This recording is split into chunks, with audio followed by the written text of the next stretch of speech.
Welcome back to another world history lesson.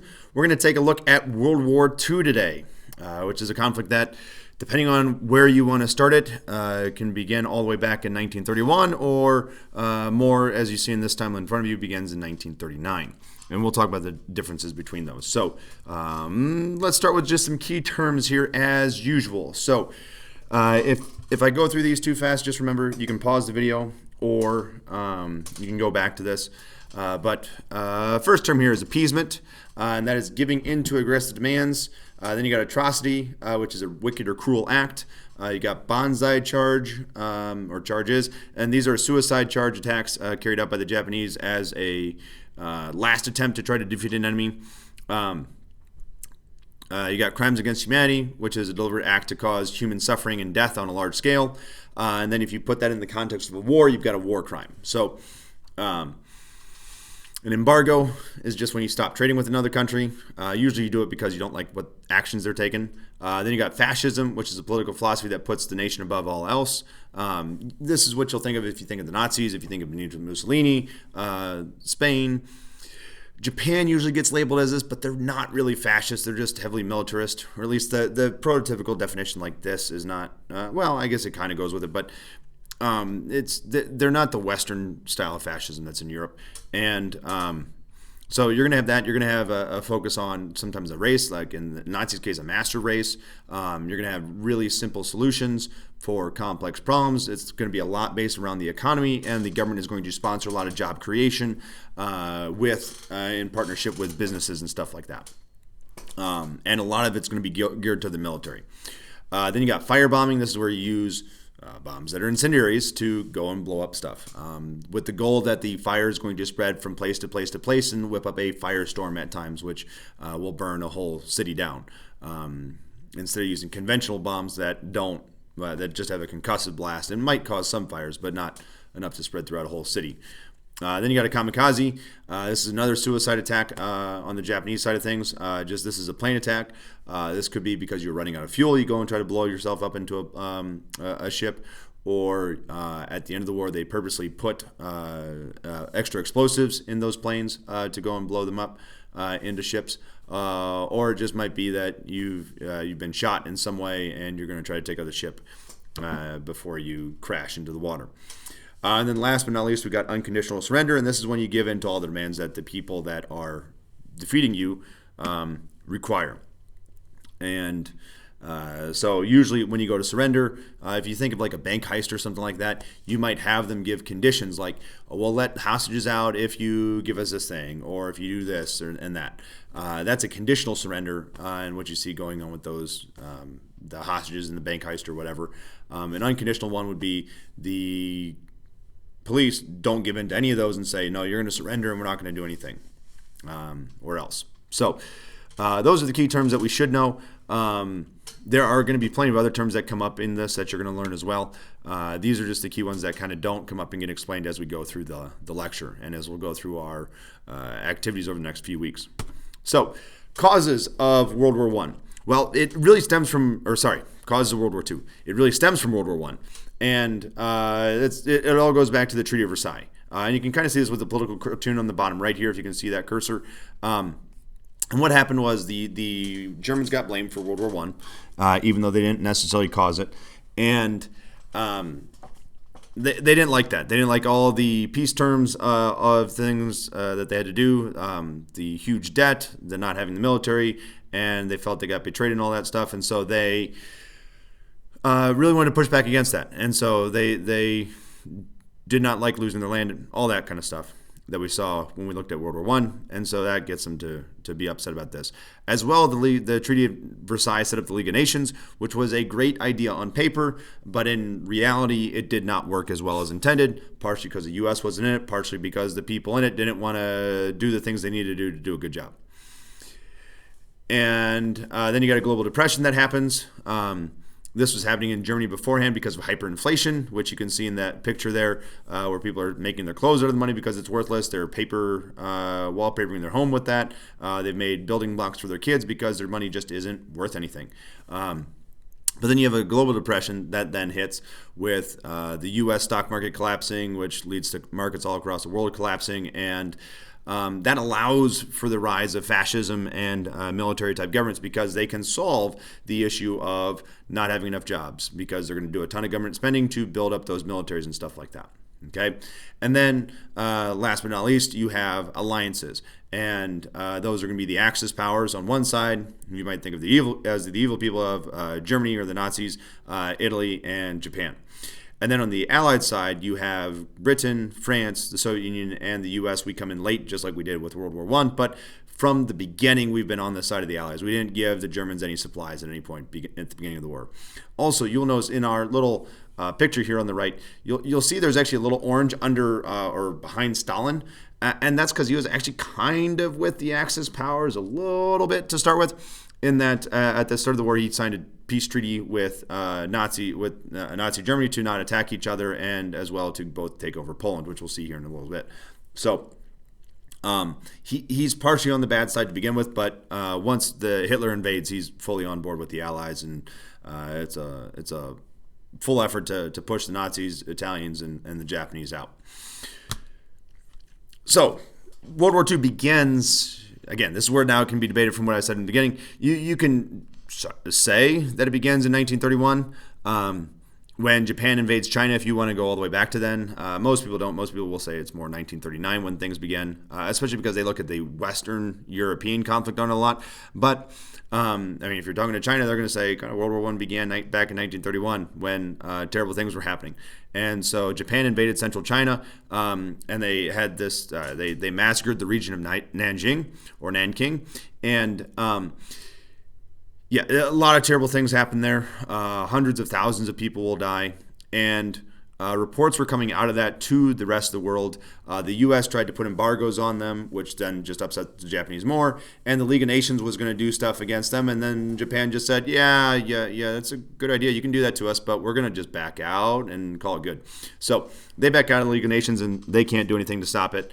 And so this emboldens Japan because, one, no one's stopping them, and two, the embargoes are actually hurting Japan a lot, and so they need to go and find their resources if they want to keep fighting and conquering more places and whatnot. And so then they're going to start to conquer colonies in Southeast Asia, and that'll lead them into conflict with the U.S., and so they try to take the U.S. fleet out at Pearl Harbor in 1941 on December 7th. Now, that could have been a very successful day for them if our aircraft carriers were stuck in port.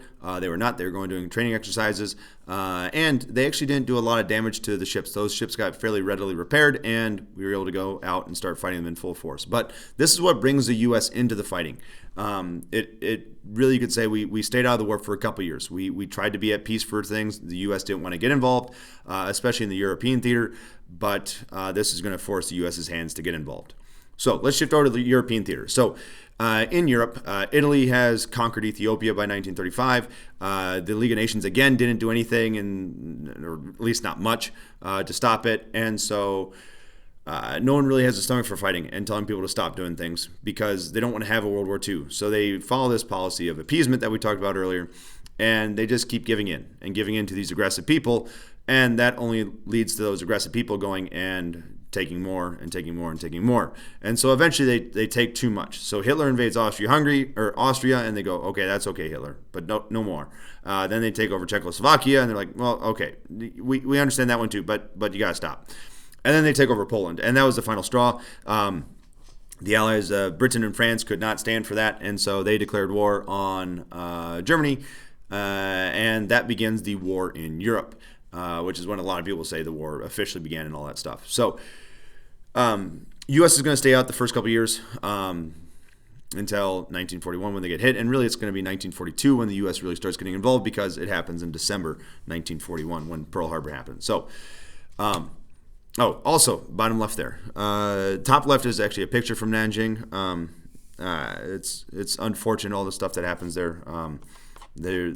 There are stories that if you're in class we'll probably go into and talk about. I'm not going to go into all that stuff for the sake of time on this lecture, but you can look at it if you want to see a major crime against humanity thing happening there. And then on the bottom left, you've got a cartoon there And this, you might recognize the style and some of the characters look similar to a famous children's story author, and that is Dr. Seuss. And that's because he did a lot of political cartoons to try to egg the U.S. on into getting into the fight, saying that we couldn't stay out of it. And so this is a cartoon with him on appeasement, showing that the people appeasing them are giving lollipops and that they're not going to give enough lollipops to the Nazis. And so they're going to eventually have to fight if they want to hold their own and stuff like that. So if we look at this map here, you'll be able to see who's all on what sides, and we're mainly going to see fighting in two places. In the Pacific, and it's all we're going to focus on in this lecture, is the Pacific here, outlined in orange, which that's the furthest extent that the Japanese get, and then in Europe here, where you're going to see the furthest extent there is in orange of those Axis powers. So, and I don't know why I'm looking up at the north there. It's Finland being an Axis power. I don't necessarily agree with that in this map, but I might not be as much of an expert on that as I think I am. But I don't think they were with the Axis. They definitely didn't do any active fighting, although they did have to fight against the Russians or the Soviets, and so they might have allied with them shortly. But the Finnish soldiers were not going and fighting in the West and in the East, at least according to my knowledge. So, yeah. So that's the map, and we're going to start with the European theater, more because it's what most people know, and it's also the theater that gets done soonest. So this map will show you where all the fighting is. You're going to see fighting actually in Europe, in North Africa. You're going to see it in Eastern Europe. You're going to see it in Italy, in Southern Europe, and you're going to see it in Western Europe, mainly around France and stuff like that. So that's what we're going to be focusing on here with all this, and this will hopefully make some sense of what's going on. And you can always go back and reference this. This will be on your note guide. Actually, it should be on your note guide. You should see it to the right there. So here we go. European theater. It starts out in 1939. Germany starts out with a bang. They use something called blitzkrieg tactics, which is means lightning warfare or lightning tactics. And what it means is that they're going to strike hard and quick at a place. So they're going to try to go through as fast as they can a region, cut off supply lines. They don't want to. They want to avoid what happened in World War I at all costs. They don't want to get bogged down in trenches.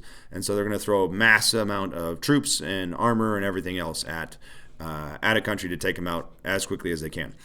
This works really well in Poland. It also works in Belgium and France.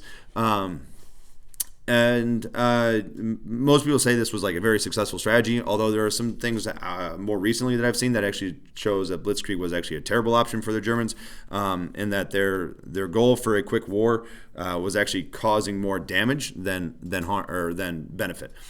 Because they were losing too many soldiers too quickly, and they were losing things that they couldn't easily replace because they didn't have necessarily all the resources that they needed to wage a large-scale war on two fronts or three fronts, as we kind of saw there in Africa, the East, and the West.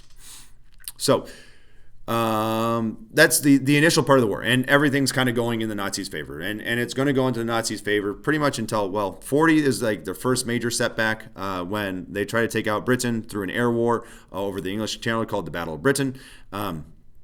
But they aren't going to be successful there. They lose a lot of their Luftwaffe, which is their air force. They're fighting the British, and so that stops them from potentially invading Britain. So that means they're always going to have on their Western front a thorn in their side of the British Empire, possibly thinking about invading. So they've always got to keep a wary eye out there, and it's going to give the U.S. a staging area. So they really wanted to take it out. They couldn't. And so then Hitler changes his focus to going and invading Russia. And he invades Russia in the summer. It gets delayed a little bit to kind of between the summer and fall. And this is a bad time to go and invade because you're going to get slowed down by the muddy season in Russia. It's really actually not the winter that's as bad. The winter's bad, though. But it's the muddy season that will really slow down your tactics, so that's not good for blitzkrieg. But also, Hitler was hoping to have certain cities by the winter so he could house his troops there. And they don't conquer Moscow, they don't take Leningrad, and they don't take Stalingrad by the winter of the invasion of Russia. And this is going to be problematic because the soldiers don't have winter gear. So this is then when the Russian winter will kill you. And so the hardest fighting is going to be fought at Stalingrad, which is Joseph Stalin, who's the leader of Russia's namesake, or the Soviet Union's namesake. It's also was a major manufacturing center for the Soviets, and the Germans want to get there so they can get the oil the oil deposits that are in that area. And if they can do this, they can have a much more powerful war machine because they will have more gasoline and everything else to be able to do things. They will also get access to some iron and things like that they need as well. So they're hoping to get that. Unfortunately, it becomes like a year-long war there or battle there, and it doesn't end well for the Nazis. They are going to lose a ton of troops. They'll lose a whole army in that area that'll get surrounded. And it's just going to be too much. At this point, the European theater is pretty much done in the scope of possibility of Nazis winning. There is zero chance now at this point after the Battle of Stalingrad that the Nazis will be able to win the war. It was pretty slim pickings before the war even began, but this pretty much is the nail in the coffin.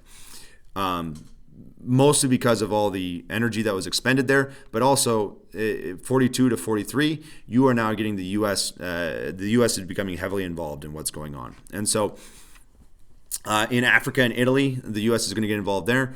Africa, the campaign there had been actually going on since 1940. It was one of the initial places that Britain and the Germans were fighting. And it hadn't been going too well for the British. And then the U.S. get in, and we start to push things back. And by 43, we pushed them we pushed the Nazis out of North Africa, which again, that was another push for the Nazis to get oil, which they desperately needed, and they weren't able to get it. Then from there, we go to Italy. This didn't make Stalin feel terribly happy. He was not thrilled with this because Stalin wanted us to take the pressure off of him in the east so they could more easily conquer westward and get into Germany. But we said, we're going to slow that down. We don't want to do it yet. We want to practice some more and go beat up Italy, as well as we kind of like seeing the Soviets die in huge amounts because they're communists, and so we don't like them. So, some interesting politics games going on in the middle of the war that we're allies, but we're not really good allies. So we will conquer Italy by the end of the war. And by 1944, in the summer, we are planning we decide to have our push into the West finally. And we do that on D-Day. And this was on June 6, 1944. We do an amphibious invasion, meaning that we're invading from the sea, with also some air paratroopers coming in behind the lines of the Germans to take the beaches around Normandy, France. And we successfully do that, and we push into France from there. And we will push and push and push until the winter of 44, going into 45, when the Germans in January will push back in what is known as the Battle of the Bulge. And this will be the last major push from the Germans on the Western Front. After this, the Germans are just being pushed back over and over and over again, and they don't really have much left to go. Now, this wasn't the same on the Eastern Front. On the Eastern Front, Russia just pretty much pushes them back the whole time. The Battle of Kursk in 43, after the Battle of Stalingrad, is the largest tank battle in history, and it leads the Germans to losing a lot of sources, or resources, I should say, and it's the last push that the Nazis can do. The Nazis were hoping to make a punch through and cut off Russian forces or Soviet forces and do kind of the opposite of what happened in Stalingrad, where they got their forces captured. Unfortunately, this doesn't work. The Soviets were prepared for it, and they hold their lines. And this just leads to Berlin, or the Germans slowly retreating time after time after time till they're back in Berlin. And then the Russians or the Soviets will take over Berlin. Before full takeover of Berlin, Hitler will commit suicide so he doesn't get captured by either side. And after his suicide, Germany surrenders. And that's what we call a VE Day, or Victory in Europe Day. And that's on May 8th, 1945. So the European theater ends then. There's still occupation there. There's rebuilding that's going to happen, which we'll get into. But the European theater is done then. So if we look at the Pacific theater, this is actually going to go a little bit longer, and it kind of really starts earlier for the U.S. Because this is where we put a lot of our resources to start with. Because it's difficult to fight wars on two fronts. This is actually one of the only times in history that we can say a army successfully fought, or a nation, we should say, or kingdom, empire, whatever, fought a war on many fronts and won. So the Pacific Theater, you can see it's going to be based around all these islands. You can see these arrows showing you where we're going to be going. And what we're going to be doing here is we're going to be doing a strategy called island hopping. I'm jumping a little bit ahead, so let's go back a little bit. But we're going to be doing a strategy called island hopping, and I'll explain that a little bit more here in a bit. So The primary fighting of the Pacific is going to be the U.S. and Japan. There are going to be some British allies in there, like Australia is going to be fighting for their lives so they don't get conquered, and some other small territories and stuff like will be pushing back. But mainly this is U.S. and Japan. And the Japanese are going to be dominating early on because, well, they struck us kind of by surprise and they really push hard. They've already been doing stuff. They've got a well-trained military. But in 42, we're going to start to turn things around. After losing the Philippines, Guam, Hong Kong, Wake Island, and all that stuff, we turned things around and we decided to do a strategy called island hopping, where you're going to go from island to island to island, taking them over. But you're only going to go to the islands that are good for you, that are going to do a lot of good. So you're not going to fight on every island because that's going to be a waste of resources and time. It's going to take forever to get every Japanese army off of it. So you can take one island, and then if you go past another couple islands, you can cut off all the supplies going to the Japanese soldiers in between those islands that now you control. So this is going to be a very good strategy once we get it rolling, but it's going to take a little bit of time to get rolling. And to be able to do it well, you're going to have some good naval victories because the Japanese Navy was dominating the seas. And if they keep dominating the seas, this strategy is not going to work. So we get lucky, or maybe not lucky, but our luck starts to turn at the Battle of Coral Sea. The Battle of Coral Sea stops the Japanese advance in 42, and then a few months later, we fight at the Battle of Midway, and this is the turning point in the Pacific.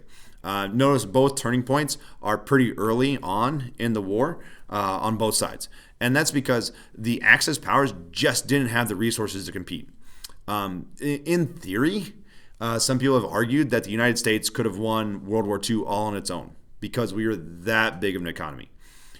So, like I don't want to go off on the tangents here, but if you think about some modern pop culture things, video games like Wolfenstein or what's the Amazon show High Castle, something along those lines, where the Nazis take over parts of the U.S. It's nice. It's a good story, but it's really not realistic because we had too much money, too much resources. We had everything we needed. We manufactured everything. It's very different from what it is today, where a lot of our manufacturing is abroad. Everything was being done at home. And so as long as we had a stomach to go and fight, we were probably going to win the war.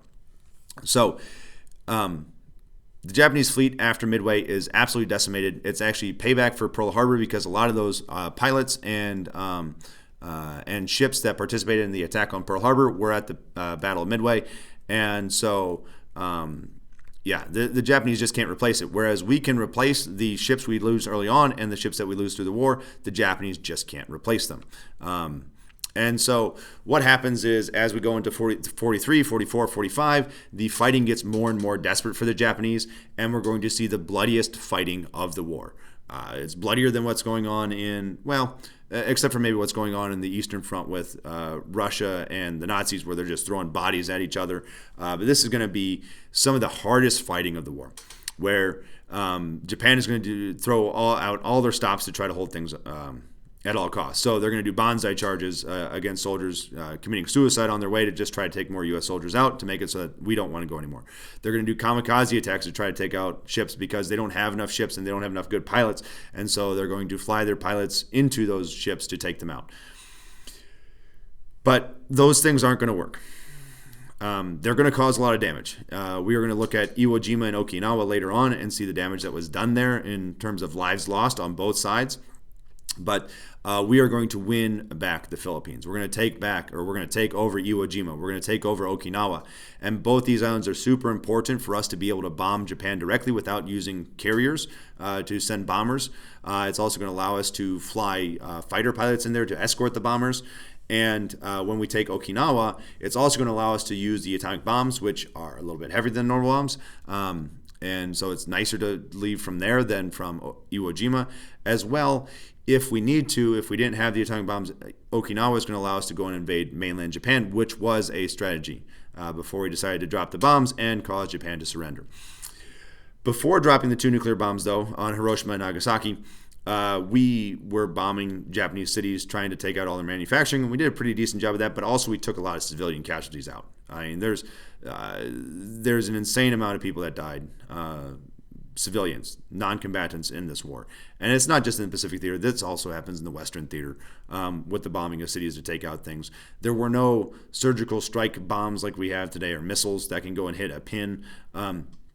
You are using strategies called carpet bombing, where you're taking explosive bombs and just dropping them over an area, and hopefully you're hitting the thing that you're looking to hit and not the school next door. But you know what? If you hit the school next door and you hit the factory, that's okay. It's unfortunate for the children that were there, but we took out the factory.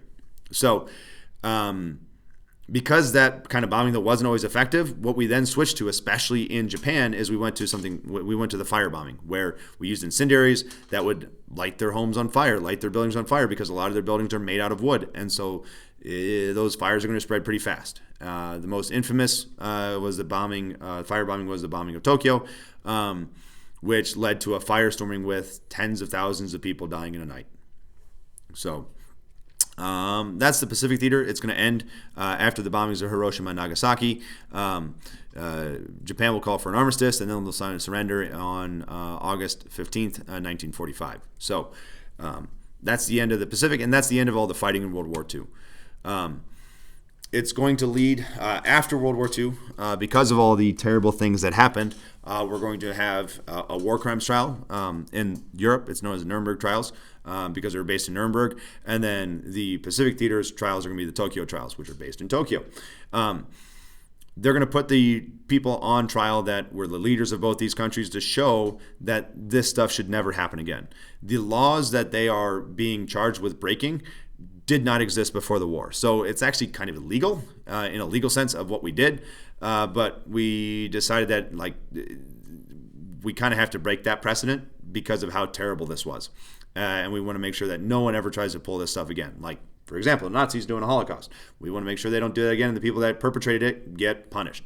And so you will have a lot of the top Nazi leaders, a lot of top Japanese officials be sentenced to executions, or they will be put into prison for a long time.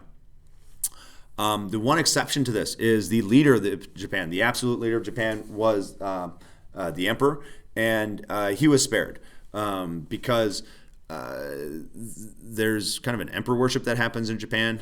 He is a major figurehead, but he doesn't necessarily have the power, although he might have had more power than some people say he did. He might have been able to stop some of the actions, but a lot of people say that he was just a puppet. And so it gets into an iffy gray area, not really clear there, but yeah, he gets exempted from it, even though he was the figurehead of Japan. So you get these war crimes that happen, these trials, and sorry, repeating there, didn't need to do that. Let's move on to the last bits. So what are the effects of World War II? Well, one, there's going to be a lot of rebuilding that needs to be done. And the U.S. is going to give lots and lots of money to Europeans as well as the Japanese, which you might be thinking, hey, why would we just fought them, especially to Germany. Why are we giving money to Germany? Why are we giving money to Japan? But if you remember, the failures of World War I were that we punished the Germans, which led them to be not happy and cause World War II. So with World War II, we decided let's go the opposite route. Like, let's have some reconciliation. Let's have all this money to repair and make things better so that you can have prosperity. And so that was called in Europe the Marshall Plan. In Japan, we just helped them rebuild because we actually controlled the country for a while, helped them build a new democracy, a new constitution, all that fun stuff. On top of that, you have the establishment of Israel as a nation in reaction to the Holocaust. And you have the United Nations being created to replace the League of Nations, which failed. And that was created in 1945. And you will have the 5 allied nations, U.S., Britain, France, China, and Russia, or the Soviet Union, become the de facto leaders of it by being permanent members of what is known as the Security Council, which is the council that leads the League of Nations the United Nations, which was not a part of the League of Nations, that will try to make sure another global conflict does not happen. So this is the recovery side of things. On the other side, there is a war that happens after this. It's not a hot war. It's a cold war. And that doesn't mean that it was icy cold or anything like that. It's not anything with temperature. It just means there's no direct fighting. And this is going to be between the U.S. and the Soviet Union, and that we're the two superpowers left, and we don't like each other. We got competing ideologies. You've got capitalism and democracy versus communism and authoritarianism or totalitarianism. So we don't like each other. We're clashing to really lead the world. It'll lead to some interesting issues within the UN since we both have major power there. But luckily, we don't get into any major fights with each other. Instead, we'll do proxy wars, fighting each other's allies and stuff like that, or having our allies fight their allies. And we won't get in direct war, partially because of new alliances that are created that are public, known as NATO and the Warsaw Pact. NATO is for the West, and the United States is based one. The Soviet Union has the Warsaw Pact. And with these, you knew you were getting into a conflict if you declared war on any one of them. So kind of opposite of World War I, where you have that domino effect. We see that being solved here with these two alliance systems where you go and attack one and you attack everyone. So everyone knows that, so that prevents that. Also, everyone's kind of got nuclear weapons, at least on the two maiden sides, and then some other people pick them up along the way. And so those are kind of a deterrent to go and attack each other as well, because you can just like nuke the other side if things are going bad, and then that's going to be bad for everyone. So although two nuclear weapons were used in World War II, we're actually going to focus on that more towards the end of this unit, actually like the whole second half of this unit after the first few days. We're going to dive into that a lot more depth of whether it was good or not to use it. But one of the things that comes from that is we saw the destruction of it and we went, let's try not to use those against each other. And we luckily haven't yet, and hopefully it'll stay that way. And then last but not least here, I kind of brought up on the previous one that the U.S. is helping the Western side rebuild in Europe and stuff like that. Russia also, or the Soviet Union also kind of does the same, but really they just take control over those regions, install communist governments, and do all that stuff. So it's kind of a part of the Cold War in that they won't let any interactions go on. That's why they have the Warsaw Pact. All those countries that they control become allies in that. And so that'll be our next unit once we get through World War II. We'll go and look at the Cold War and see how this conflict developed.